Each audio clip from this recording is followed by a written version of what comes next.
Amen, Amen, je vous le dis, avant qu'Abraham ne fût.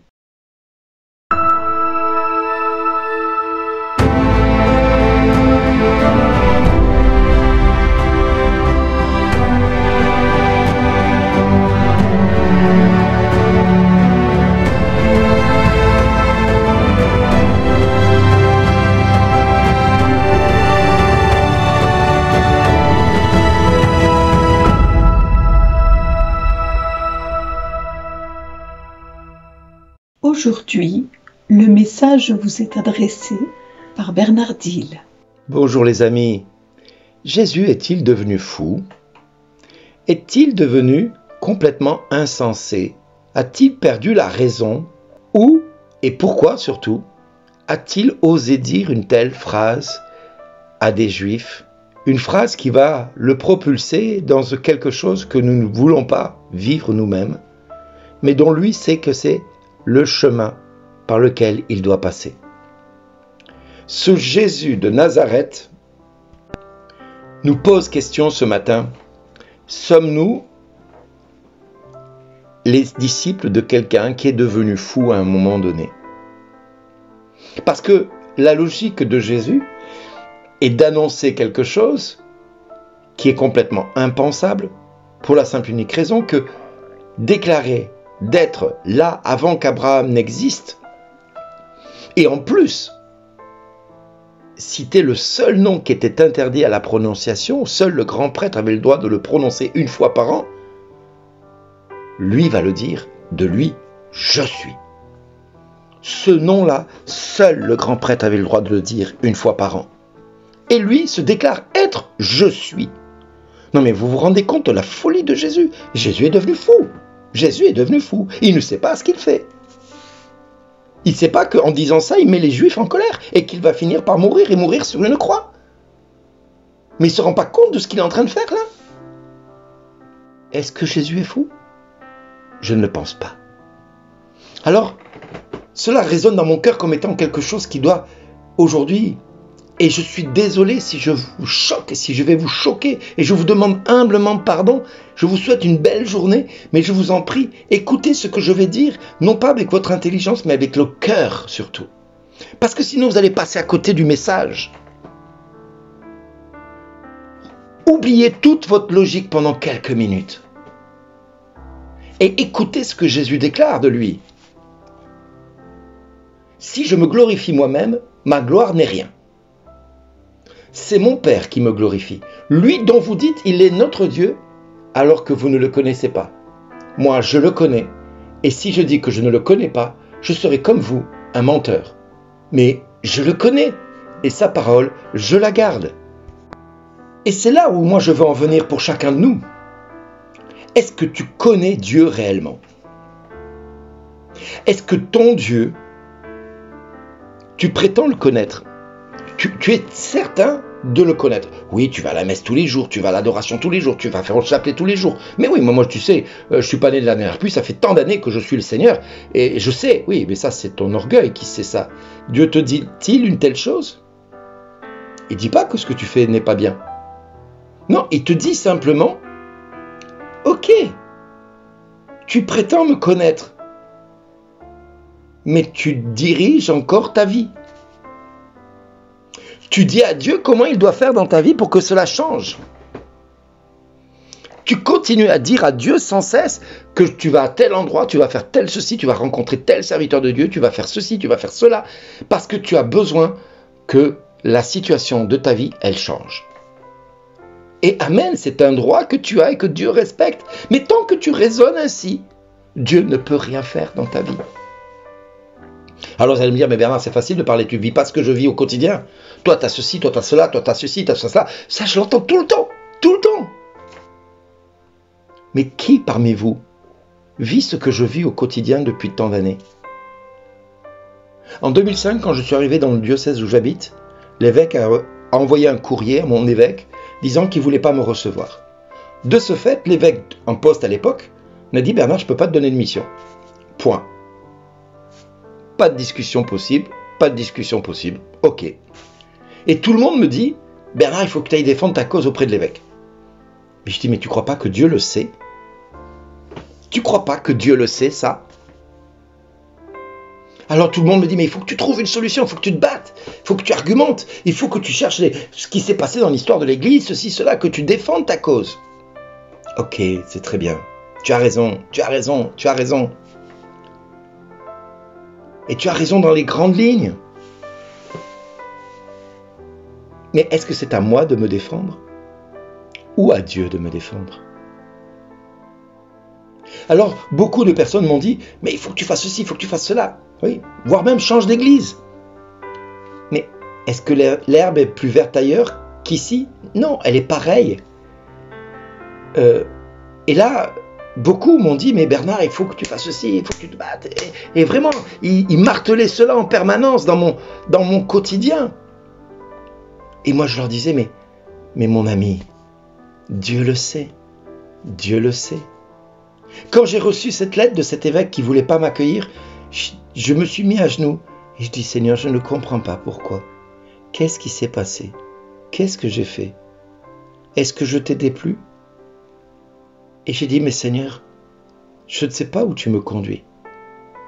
Mais je sais une chose, c'est que tout ce que je vais vivre, je vais le vivre selon ta volonté. Alors non pas ma volonté, Seigneur, mais la tienne. Nous étions en octobre 2005 quand je disais cela au Seigneur. Mars 2024, je reçois enfin une lettre de mon évêque, nouvellement nommé depuis 2 ans et demi, qui me dit, Bernard, je ne peux pas te donner de mission précise hors de mon diocèse parce que tu n'es pas sur mon territoire. Mais je ne te mets aucune restriction si ce n'est que d'obtenir ce que tu faisais déjà, l'autorisation du prêtre ou de l'évêque du lieu, là où on t'invite. Voilà.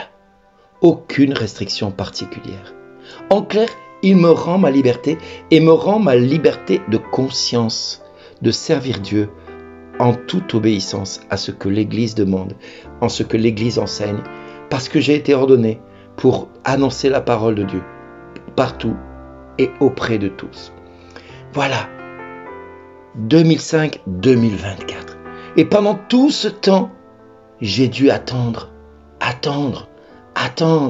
voir des calomnies se battre sur ma vie, des mensonges. Mais vous n'imaginez pas à quel point le rouleau compresseur est descendu sur ma vie. La seule chose qui me maintenait, je disais, Père, tu es mon papa, et j'accepte de mourir à tout ce que je désire. Parce que je sais que dans ton plan d'amour, il y a quelque chose de précis que tu veux me faire découvrir. Aujourd'hui, je peux le dire, j'ai accepté de mourir à tout, y compris que l'Église demain me dise, on te réduit à l'état laïque. C'est-à-dire, on t'enlève le sacrement de l'ordre pour que tu redeviennes un laïc. J'ai accepté jusque-là. Même un évêque me l'a proposé. Et quand je lui ai dit, mais je ne suis pas devenu diacre par mon propre choix, mais par la volonté de Dieu. Alors soit Dieu ne sait pas ce qu'il fait, et c'est ce que je vous dis. Dieu est-il devenu fou? Jésus est-il devenu fou que de déclarer une telle chose qui l'amène à la mort et la mort sur une croix? Ou alors, sa sagesse dépasse notre intelligence. Et il faudrait peut-être-il dire à Dieu, Seigneur, mais qui suis-je pour te donner un conseil? Alors tu veux que Dieu fasse telle manière, de telle manière, tu veux qu'il agisse comme ça dans ta vie, tu veux qu'il fasse ceci, il faut que tu ailles à tel endroit pour faire ceci, pour vivre cela. Amen, mais tu as raison, continue à t'entêter, continue à te battre contre les moulins à vent, sois un bon Don Quichotte. Et tant que tu continueras à te battre, tu ne verras pas la gloire de Dieu. Accepte de rendre les armes et de dire à Dieu, c'est toi qui combats désormais pour moi. C'est plus à moi de me débattre. Je te fais confiance. Mais tant que tu veux sortir de cette merde par tes petits bras musclés, tu es comme dans des sables mouvants. Et plus tu te débats, plus tu t'enfonces. Dieu te lance une corde. Il te demande de la saisir. Parce que dans cette misère dans laquelle tu es, il veut te sortir avec cette corde. Et si tu ne la saisis pas, comme lui veut que tu la saisisses, tu ne verras pas la gloire de Dieu dans ta vie. cesse de dire à Dieu comment il doit faire. Sinon, tu te prends pour quelqu'un qui a dit à Dieu le Père, tu dois faire venir Jésus sur terre, tu dois le faire naître d'une femme qui s'appelle Marie. Voilà, elle va venir, elle va être enceinte de Jésus par l'opération du Saint-Esprit. Puis ensuite, tu vas dire à cet enfant d'attendre 30 ans de sa vie pour rentrer dans sa mission à la suite de Jean le Baptiste. Et puis à ce moment-là, quand Jésus va rentrer, puisqu'il s'appellera Jésus, Père, hein, c'est comme ça qu'il faut que tu l'appelles, hein, Dieu avec nous, et quand il va rentrer dans sa mission, il aura 3 ans pour pousser les gens à le faire mourir, et il devra mourir sur une croix, il devra vivre une passion innommable, avec des douleurs innommables, impensables, mais c'est la seule solution que tu es, Père Tout-Puissant, Créateur du ciel et de la terre, pour que Jésus sauve l'humanité du péché. Si tu as été d'un conseil tel que celui-ci auprès du Père, alors tu as le droit de dire à Dieu tout ce qu'il doit faire dans ta vie. Mais si tu n'as pas été de conseil à ce niveau-là, ferme-la. Désolé de te parler comme ça. Ferme-la. Cesse de dire à Dieu comment il doit faire. Et laisse-le agir pour une fois. Vous voyez, aujourd'hui, j'enregistre 7 minutes pour le jour même. Parce que il s'est produit un événement, c'est que l'enregistrement que j'avais prévu a disparu. Je ne le retrouve pas. Donc j'ai recommencé. Mais aujourd'hui est un jour nouveau. Entre-temps, j'ai reçu la lettre de l'évêque. Voilà pourquoi le texte me parle tellement bien. Moi, je connais le Père. Je peux dire aujourd'hui que je connais le Père. Oh, pas comme Jésus le connaît, mais comme moi, je peux le connaître, Bernard. Mais je sais qu'il est mon Dieu et qu'il ne fera rien de mal pour moi. Je sais qu'aujourd'hui, il est celui qui ouvre les écluses du ciel en ma faveur, qu'il ouvre ma destinée et qu'il verse dans ma vie maintenant les promesses qu'il avait faites en 1984. Oui, en 1984, nous sommes en 2024, soit 40 ans plus tard. Waouh! Quelle patience faut-il avoir? 40 ans pour rentrer dans les promesses de Dieu. 40 ans de désert. 40 ans de combat. 40 ans de bataille. 40 ans de révolte intérieure. Mais j'ai fini par dire au Père, en 2005, non pas ma volonté, mais ta volonté. Non pas ce que je désire, mais ce que tu désires. Non pas ce que je voudrais, mais ce que toi tu veux d'abord et avant tout. Fais de moi ce qui te plaira. Que les hommes me rejettent, toi je sais que tu ne me rejetteras pas. Que l'Église me condamne, je sais que toi tu ne me condamnes pas. Parce que dans mon cœur, mon oui restera un oui. Et je ne rajouterai rien à ce oui. Parce que si je commence à dire « mais fais ceci, mais fais cela », à ce moment-là, mon oui n'est pas sincère.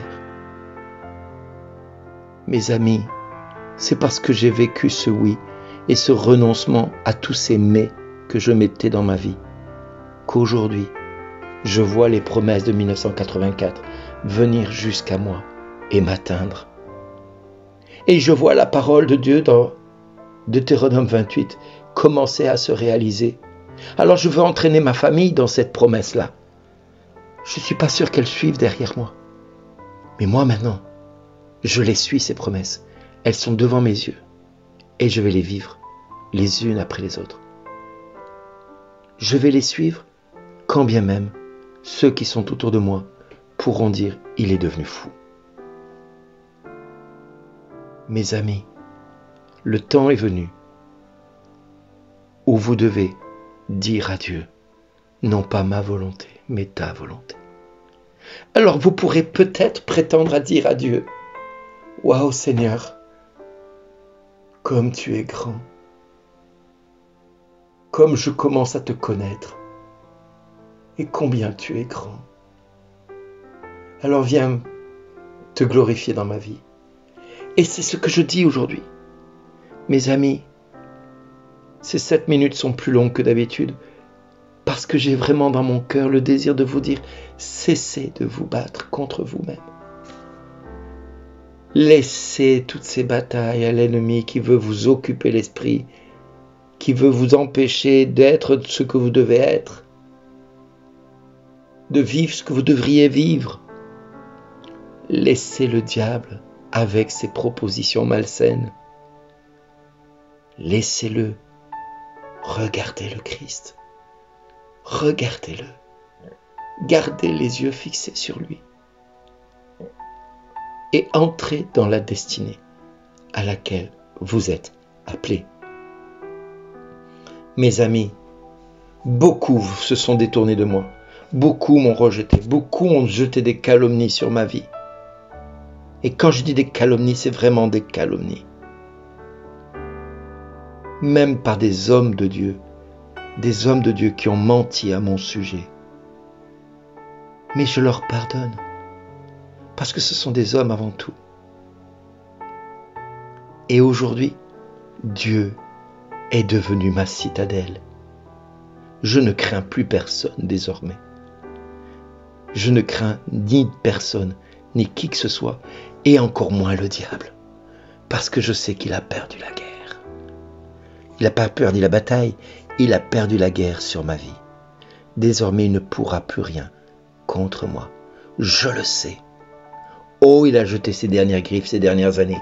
Il s'est déchaîné à un niveau, vous n'imaginez pas à quel point. Mais je suis plus que vainqueur par celui qui m'a aimé le premier. Mon Jésus, mon doux Jésus. Alors mon ami, mon expérience doit t'encourager à rentrer dans ton appel.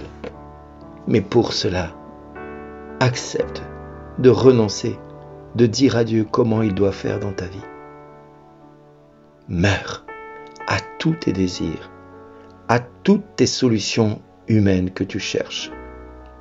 Meurs à toutes ces solutions et attends qu'elles viennent à toi, par le Christ lui-même.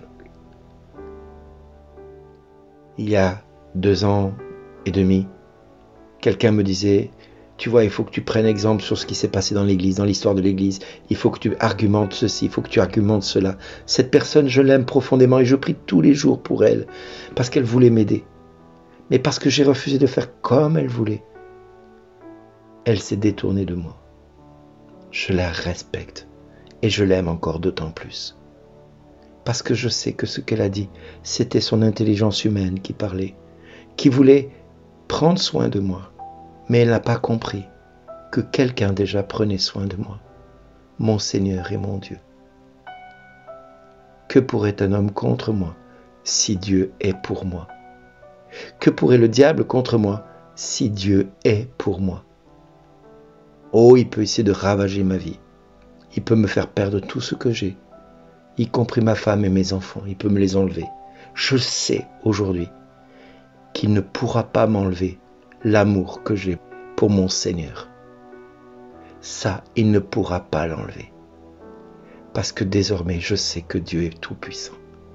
Et que là où les hommes ne pouvaient rien pour m'aider, ils le pourront encore moins demain. Mais Dieu, lui, pourra tout. Voilà les amis, je termine avec ces 7 minutes qui ont duré à peu près une vingtaine de minutes. Je ne vais rien toucher, je ne vais rien corriger. Je vous les mets telles qu'elles sont. Et je vous dis à tous et à toutes, servez-vous de mon expérience pour en tirer les plus grandes leçons de votre vie. Acceptez de mourir pour enfin ressusciter avec le Christ. Plus que quelques jours avant la Passion, prenez le même chemin de Jésus, suivez-le et entrez dans quelques jours dans votre propre résurrection avec celle du Christ. Et vous entendrez Dieu vous dire « Merci d'exister ». Amen. Soyez bénis.